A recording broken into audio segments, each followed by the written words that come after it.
look who's out there. You care? You don't care. He's a celebrity, he thinks. But I do care still. Hey, it's Robert Earl out here at the Eco Ranch Sustainable Living Education Center in far, far west Texas. I forgot to do an introduction to the huge door build. So this is the introduction. Now, if I find it, I'm going to put the correct one in. But it's been so long, it's been over 2 months since we started the door that I don't know where the introduction is. So the door is just out of your sight. You can see a corner of it completed, but this is the introduction. So what we're going to do in this video, and it's going to be badly edited, so I'm going to warn you right now. What we're going to do in the video is you're going to follow what Alex and I did. Alex and I started building the frame for the door, then what I've done to finish building the door out, all the way up to being ready to hang it. Now, the actual hanging of the door is going to be another video. They make all kinds of noise. It's going to be another video about me finishing the frame around where the door is going and the transom, which is quite interesting. I'm going to start shooting that video as soon as I finish this introduction. But anyway, that's the introduction. Be prepared for all the cuts, edits, changes in my shirt, and whatever. So hang on, here comes how I built, not a how to do, but how I did. That's right, a huge solid oak pallet wood entrance door. You know, while working on the extension to the nursery was primarily what Alex and I did during our stay here, we did work on something else, and I wanted to show it to you because a lot of this was Alex's design, and she put a lot of work into it. Doesn't look like much right now, but we're going to do a separate video on this. This is the door that's going to go into what we call our guest wing. That is the guest bedroom and the guest bathroom. I've already done the videos on that and shown you the door made out of pallet wood going into the bathroom itself. This door is also going to be made out of pallet wood. In fact, you're looking at the only new wood in the whole thing. And that was 2 2x6s and 1 2x12. Now that's all the new wood that's gone into this. The rest of the wood is going to be all reclaimed, recycled, repurposed wood from pallets. And we're going to do it the same way with one exception, because we're going to recycle one other thing. My friend Morris had the contract a couple of years back to refurbish all of the rest areas in Big Bend National Park. So he had the doors from the park, from the remodel, and he had the windows. Now I don't think you can see the door here, but the door that you've seen me in other videos working on in this work area, these are the 4 doors that I got from Morris from the rest areas, and I've used 3 of them as tables. The 4th one, unfortunately, is not good for anything but something to stand on. But he also had all that window glass, that frosted window glass that you can kind of sort of see through, but not quite. And we're going to recycle 2 pieces of that, or repurpose, I guess I should say. We're going to repurpose 2 pieces of that into the top portion of this door. It's a very tall door. And so we're going to put the glass up here. That'll kind of take it'll break a bit from the fact that the door handle has to be down so low. And let me just move you over and I'll show you where this door is going to go once it's completed. But I did want to show you that that's something that Alex also worked on with me. These kids, every one of them that's come through has been fantastic, and in their own right, they've got something that they really bloom at well. Alex loves doing masonry, but she's also a natural at tools. That was kind of fun to see. We've had a field day and a blast doing that. She's leaving us in 2 days, so she's going to be leaving with the door unfinished. We will get the glass in it. Let me show you the frame where the door is going to go. And again, she had a hand in this. She cut this arch here. We measured it out. We cut it. We matched the arch on the door to this arch. All that's left is to finish this out, trim it. I have to replaster or remortar over here. Get that door finished and hang it. I can finally get the chickens and the ducks out of the guest bedroom and finish that guest bedroom. So, boy, I'm looking forward to my next work exchange guest, I'll tell you that. Could be you if you're interested in learning what we do around here, any of the things we do around here, or all the things we do around here, and you'd be willing to trade half a day's work or so for free room and board. Food's not too bad around here. We even have beer for you. You could be the next work exchange guest, because I've got nobody scheduled from now through the end of summer. I wonder why. Summertime's beautiful, right? It's only 108 right now. Let me know if you're interested. You know, I've said before, talking about stone and bottle masonry, that it's a labor of love. You don't do it to be fast. You do it because you love to do it. Now, also, it's a much better building, but it's a labor of love.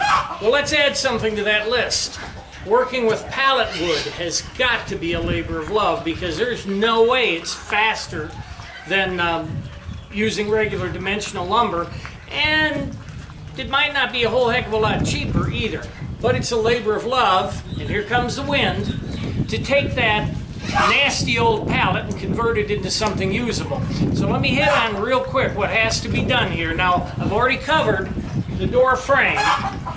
The door frame's ready. Now all I have to do is veneer it in the pallet wood. But to get to that point, I've got to take the pallets, and I've got to take a Sawzall, and I've got to cut all the nails, the nail heads, off of these slats, so that they fall on the ground. And then I've got to take, and I've got to pound with a nail set. I've got to pound each one of these nail heads now out. Make sure they're all out. Then I have to cut them all to the width of the door. Then I've got to true them up. Now that's the thing we're going to do right now, is true them up. But I just covered a whole bunch of steps that with dimensional lumber you don't have to mess around with. So when I say true them up, let's hold this board up. Hopefully I'm going to look at you at the same time. All right, I'm holding the board. I think you have a good look at it. See my finger waving at you? If you look on this side where my finger's waving, you'll see this thing has a definite dip, a definite bow or curve to it. And then the side where my thumb's wiggling at you, you see it doesn't have one, or if it does, it's not quite so pronounced. Okay, so remember that. This is the bad side, this is the good side. The good side's in my left hand right now. Now, I'm going to show you a little trick. I don't have a joiner. If you're a good carpenter, you shouldn't even be watching this to begin with. But if you don't have a joiner, which very few of us do, then I'm going to show you a trick I learned by watching This Old House. And it's kind of funny. Debbie's dad used to scoff at me all the time for watching This Old House. He'd go, this old house. Well, I learned a heck of a lot, and this is one I'm going to show you right now. I'm going to come around this side. I learned it from Tommy Silva on This Old House. Now what I've got down here, I think you can see it. I got to check here. What I've got down here, here comes the wind again, I'm sorry, is a 2x8. Just a simple 2x8, but I know it's straight. It's a straight edge. It's a scrap, but I lined it up with my level to be sure it was straight. Now I've got this. This is the straightest edge, but we don't know how good that edge is. This is what Tommy Silva showed me, and I thought it was pretty cool. You take the board with the straight edge, put this one on it. Now, come around here, got my tape measure. I'm going to go and set this end of the board at 1/4 inch. So it's right at 1/4 inch. Hold it in place and screw this side to 2x8. Double check my 1/4 inch. Right at 1/4 inch, right on the line. Come here and here and move this one to 1/4 inch. Hold it in place. Double check again, always double check. You know that old saying, measure twice, cut once. Of course, you can't see anything through my butt, which isn't going to cut one at you. So here we go, 1/4 inch on both sides. Now, I have a straight edge back here, we know that. We don't know if this is straight. Let's run it through the table saw and see. I'm going to move you over. Safety glasses on, no gloves. Because why? Gloves can get tangled in the machinery and chop off your arm instead of just cutting a finger.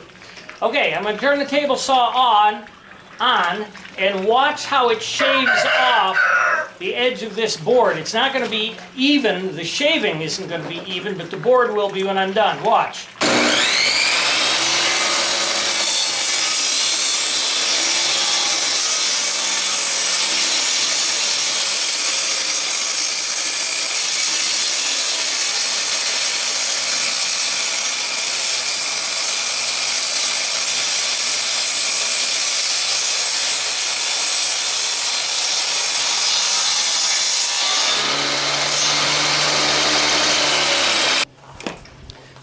So what we've done is we've gone from virtually nothing on this end to about a 1/16 of an inch here. That's how far out this was. Now, when I say labor of love, I've done this to the 57, 58 boards that I have. What you just saw me do. Now, I've got to do the same 58 boards again on the other side and reset the fence here just to get these all as square as I can. But I did want to show you that little trick that I learned from Tommy Silva. So I'll disassemble this and get myself all set up, and I get the other end trued up. Now, I don't have to show you the other end because all I'm doing is adjusting the fence to whatever width I end up with, which is going to be a little bit different. I've got 3 different sizes of boards. So I'll rip them all. I should have, if I don't have a perfectly straight board, I'll have a heck of a lot straighter board than I had. And then, which will be, I'll come back and show you in a bit, then I'm going to take and tongue and groove each one of these boards, and I'm going to tongue and groove them together on the door. Okay, I'm back. Well, you can tell it's a new day. I've changed my shirt in one of those rare days where I don't have a pink long sleeve shirt on, because it's also one of those rare days where the humidity is high here. Now, high for us is 50%. That's where we're... Thank you, Mr. Rooster. That's where we're at, 50% humidity. So I'm taking it a little easy. But I've been inhaling sawdust all day too. But what I'm doing is I'm planing down these boards that I prepped up in the last segment. And I'm going to show you the boards because I'm going to plane them right now. These are the 3 sides of the last 3. Of course, I can't hold all 3 of them. These are the last 3 I have to plane down. Now, this is what they look like now. I'm going to set it up and start planing, and I'll plane all 3 of them and show you what they look like when I'm done. Now, I don't have a lot of tools, and what I have are usually pretty worn out. So this video is not so much a how-to video, it's a how I did it video, and it'll also show you a little bit about what you can do even if you don't have the fanciest tools in the world. I mean, I need and should have a regular planer just to run these boards through. Don't want to spend the 400 bucks that the one that would work for me costs, so I have this hand planer. Now I run them through with the hand planer. Does an okay job. When I assemble the door, the whole door's got to be sanded anyway, so I'm just going to sand it with 80 grit. That'll take out all the high spots and smooth it down. Then I'll go from 80 to 100 and probably to 220 from there. But this cost me, I think, $59 as opposed to $400 for a planer. My table saw is also old and nasty, and it doesn't do the best job, but at least it works. So as I said, it's not so much a how-to as a how I did it with the old tools. And if you've got, you know, an assortment of every guy tools, you can do this kind of stuff too. It's fairly easy. Here, I'm all set up. I decided to go with ear protection, mainly because I gave myself a migraine earlier. So the planer is set at 3/64 of an inch, and I'll just do all 3 and then show you what I've got from there.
Now almost all of these boards have some cupping to them, so I have to take the cupping out, and that's what I'm doing here.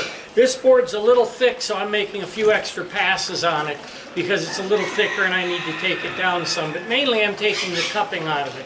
We've already trued up the edges in the last segment, so now I'm just taking this and taking cupping out, making it a little bit thinner. I'll do the other two, and won't make you suffer through that. I'll come back when I've got all three of them done. Well, the boards are done. I want to show you the worst one. This was the icky one that had all the holes in it, and you see how nice it turned out. Obviously, this is oak. I have a lot of trouble telling what wood I have. This is a light wood. It's very light. It's not pine. I don't know what it is. Same kind of wood here. That first one definitely was an oak. But you see, we took the cupping out and took the worn surface off of it. Now what I have to do is tongue and groove each one of these boards. Have to tongue and groove them, and we'll assemble them on the door. When I've got them assembled on the door, then what I'm going to do is go and do my sanding, probably in the 3 stages. I'll do the sanding. We're going to stain this, a golden oak stain, so I have a pre-stain, a stain, and then polyurethane over the whole thing. That'll come along a little further in this video. Right now these are going to end up covering about 2 3/4 inches each one of these little boards. I've got some that are 2 1/2 inches bigger also. You know how pallets will have big boards on the top and bottom and then these smaller ones in between, so I'm using all of them. By the way, like I say, it's a labor of love when you work with pallet wood, but what I've also done is I've taken about 25 pallets out of the waste stream by picking them up, bringing them here, repurposing what I can repurpose. There was a lot that I couldn't use on this project, but there was some that weren't good enough for this project, but will be good enough to go on the ceiling up here. We're going to do all the ceilings in the patio area here, which is where I'm working, with the pallet wood. We're going to insulate them and do it with pallet wood. Then the ones that were just totally no good at all, hey, firewood. We haven't paid for firewood here in 7 years. We only use construction debris and old pallets. So I'm going to get to work on the rest of those. I will come back and when I've got this done, it may be tomorrow, you can tell by the shirt, and show you the tongue and grooving.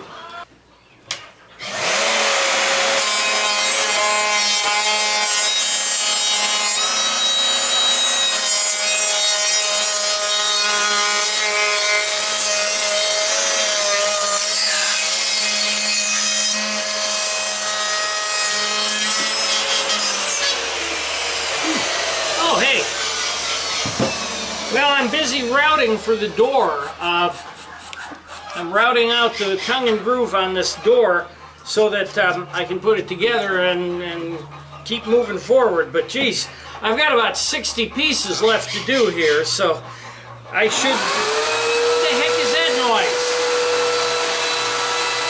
Let's go check that out.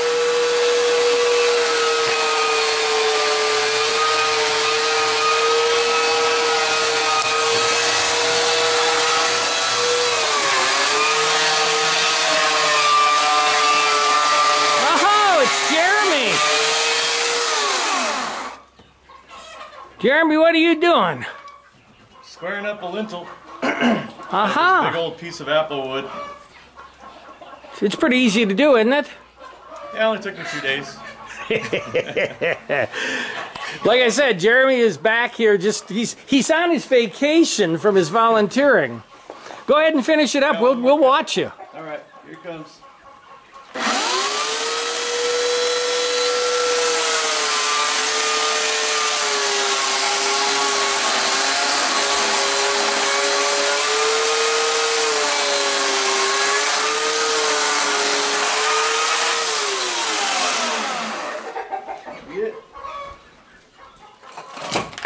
Woohoo! How about that?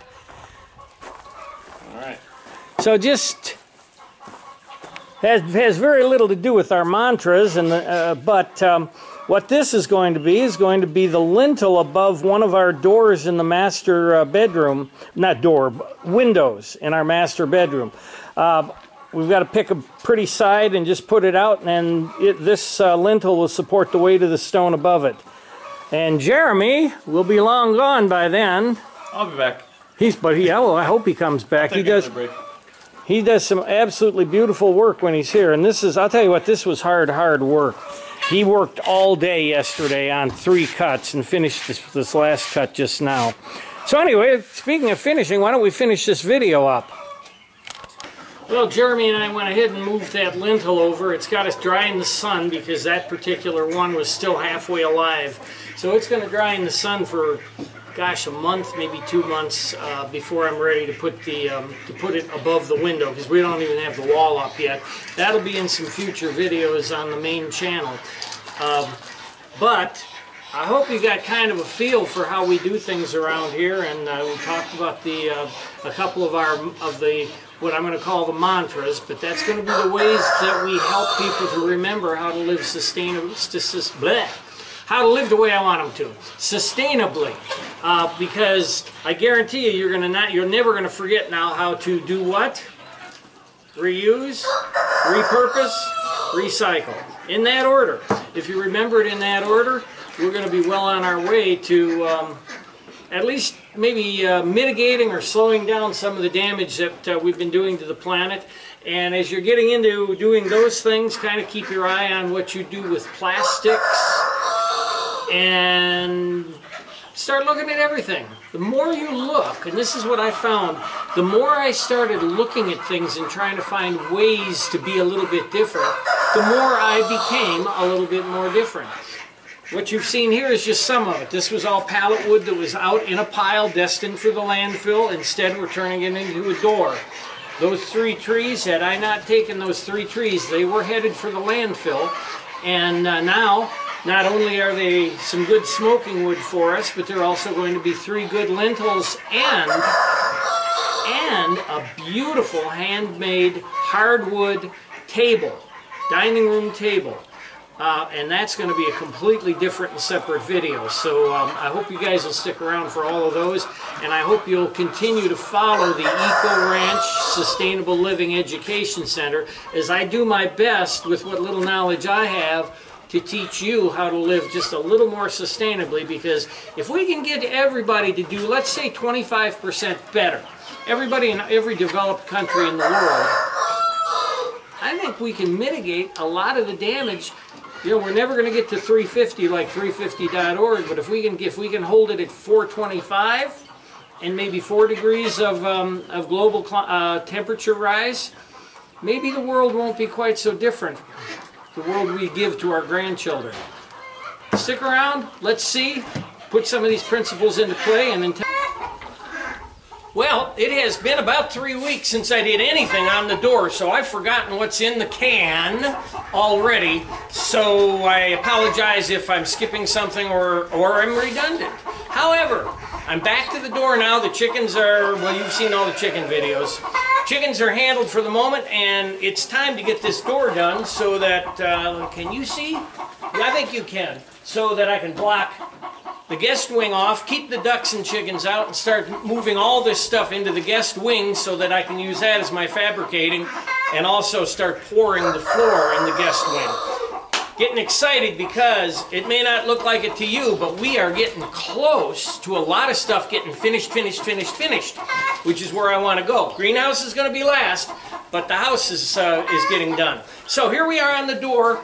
I've said before, I don't recommend products based on a bribe or a gift.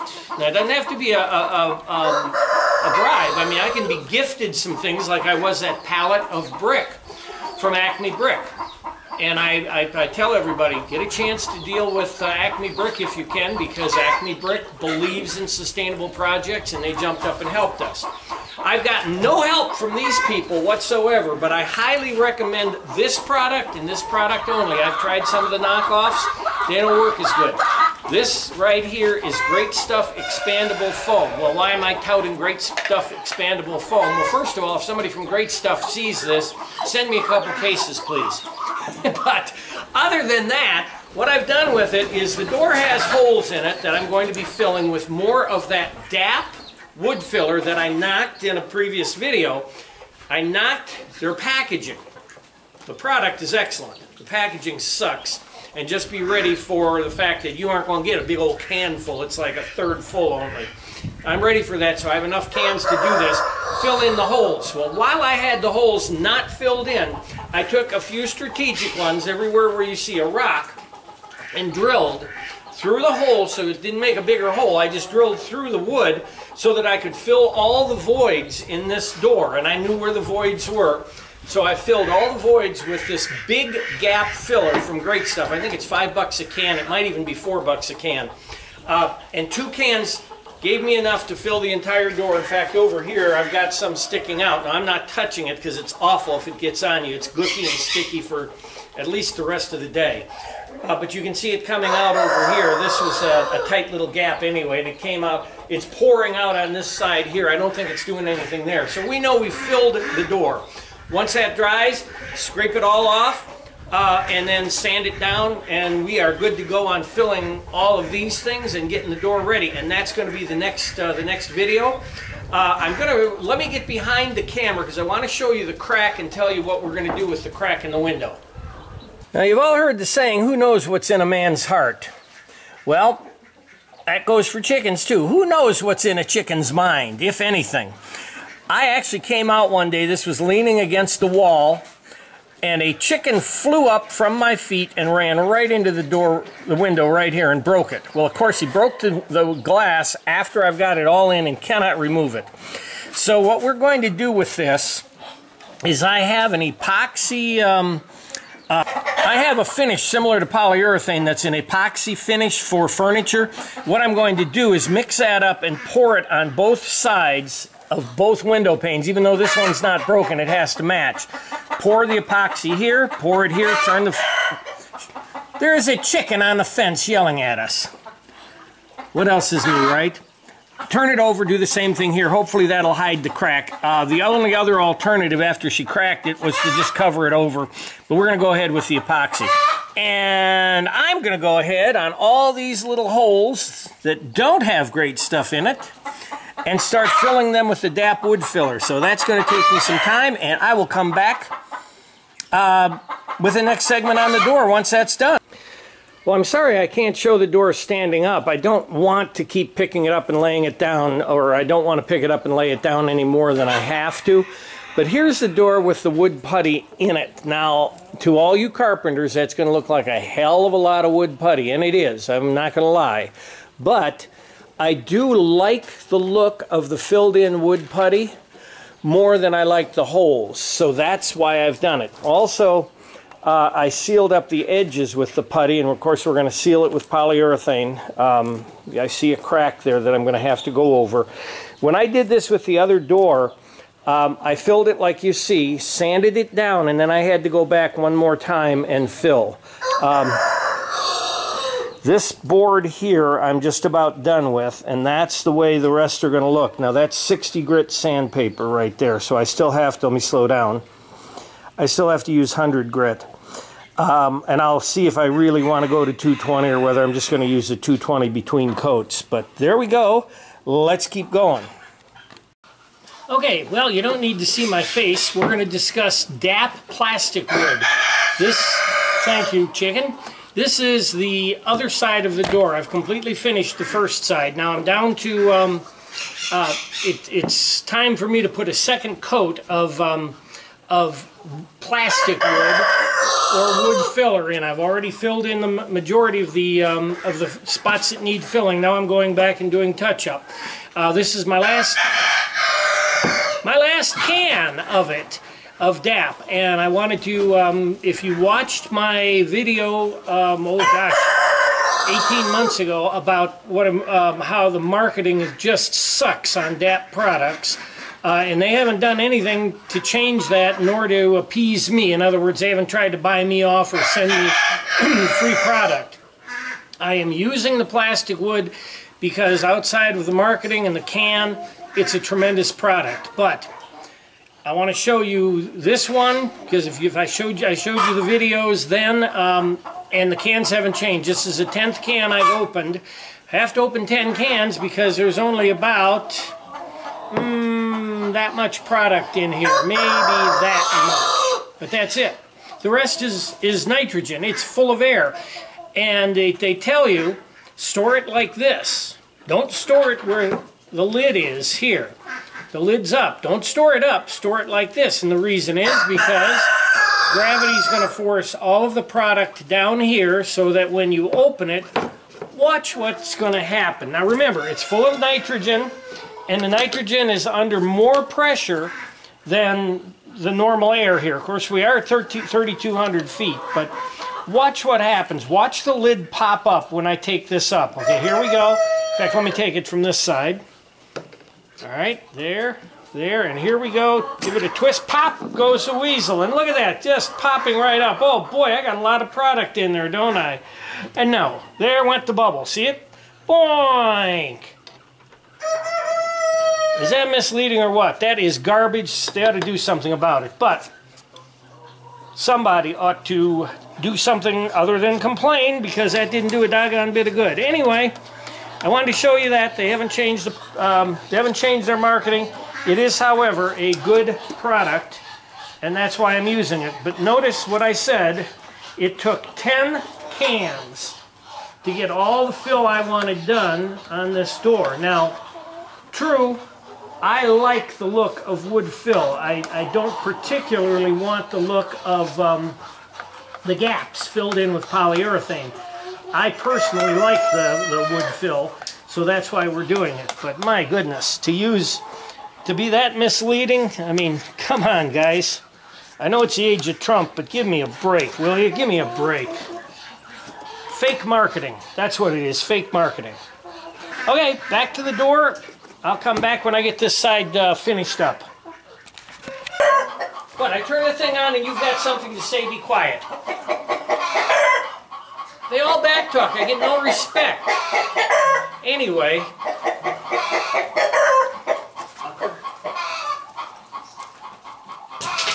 Get out of here. So, the door's got its first coat of polyurethane on it right now. Get a look at it. Bill, you were asking about the door last night in the live stream. Here it is. Now, there's a lot of the wood itself. All of this wood seems to have a lot of pores in it. So this first coat of poly, I'm looking at it, you guys can't see it, but this first coat of poly has got a lot of, it almost looks like somebody sprinkled sand all over the door. Now they didn't. I washed the door carefully and I blew it off with air. As soon as I blew it off, I applied the first coat of poly. So it's going to take, I'm guessing, 4 coats of poly on both sides of the door. Put it on, let it dry. Take a hand block with 220 grit and gently go over it. Put a second coat on. Let it dry, 220 grit, 4 times. Four times on a side, plus the edges. So that's where we're going to be. I know you can't see it real good now, but it's going to, when I do both sides are polyed, I'm just going to show you this side. When both sides are polyed, I'm going to set it up back here where I had it, cover it, and then I'm going to, I don't believe you can see the door frame here, but then I have to decide what we're doing with the frame. I've got some ideas, but I've got to do the frame. So it's probably going to be another, I'd have to say 6 days before I finish the door. So it'll be a couple seconds for you, but we'll be back. Well, about the time I turned record on, the chickens decided to bitch about something, so just ignore the chickens if possible. I do. It doesn't work very well. Anyway, this is an endless video. I have no idea what I said early on in it, so I'm going to piece it together as best I can, or I have pieced it together as best I could, because this is the end. It is the end, finally, of the pallet wood door. Now, there's a couple things I want to go over as I show you the finished door. First of all, here it is. 7 feet 7 tall. Has glass in here, completely finished. I've had some issues with the polyurethane crazing because of, I would imagine, the heat and humidity that we've had suddenly here.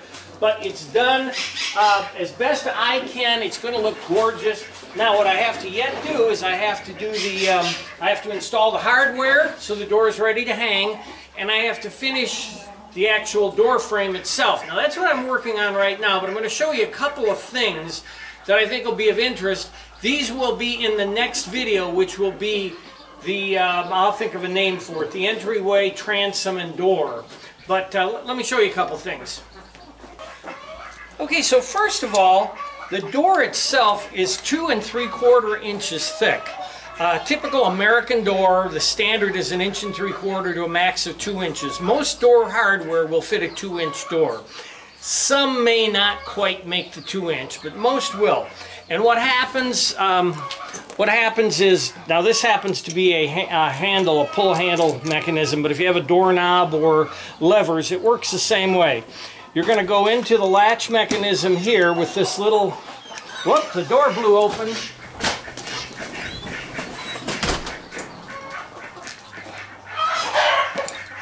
So this little square here goes into the latch mechanism from both sides, and then when you turn the knob, lever, latch, you see what happens.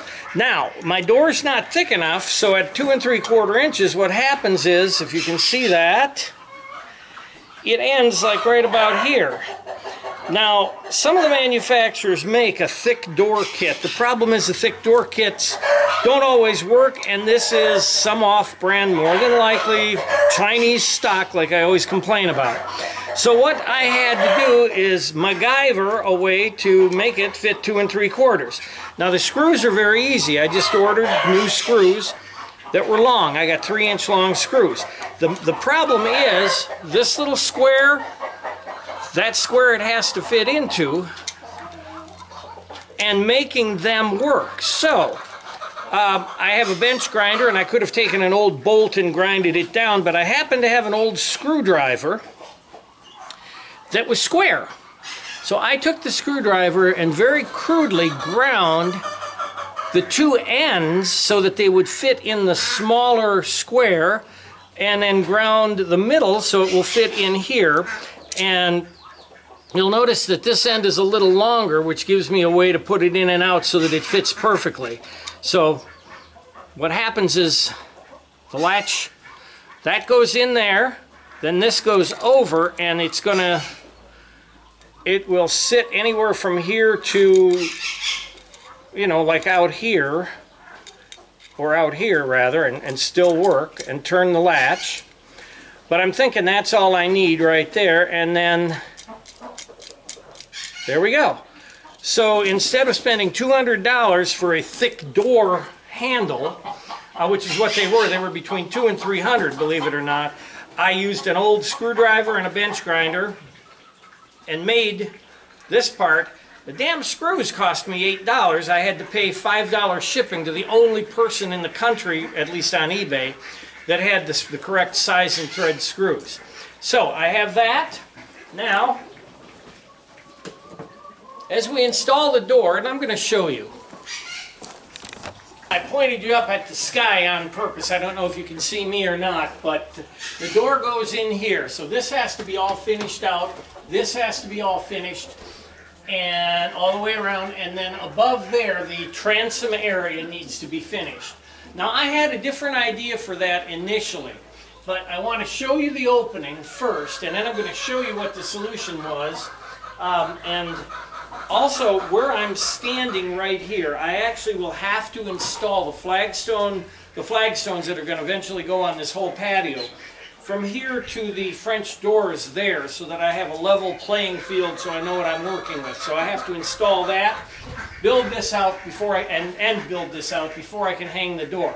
But I came up with kind of a unique idea, and I'd like to show that to you now. So what I have here, if I can get the Windex and everything out of the way, what I have here are two of the windows that came out of the remodel that one of the local contractors did a couple years back on the Big Bend National Park rest areas. I salvaged these. Now this glass is brittle. I used it in the door, and we had a problem with it cracking that I've already told you about, I think, and if not, well, ask me and I'll tell you in the answers, you know, in the comments below. So I had these. Now, I showed you that transom. The transom area, oh, it's about 8 or 9 inches only. But I measured, and these windows will fit in that opening exactly. And then I can fit these windows in and frame around it with pallet wood, which is how we're going to finish the frame. So it'll all match nicely.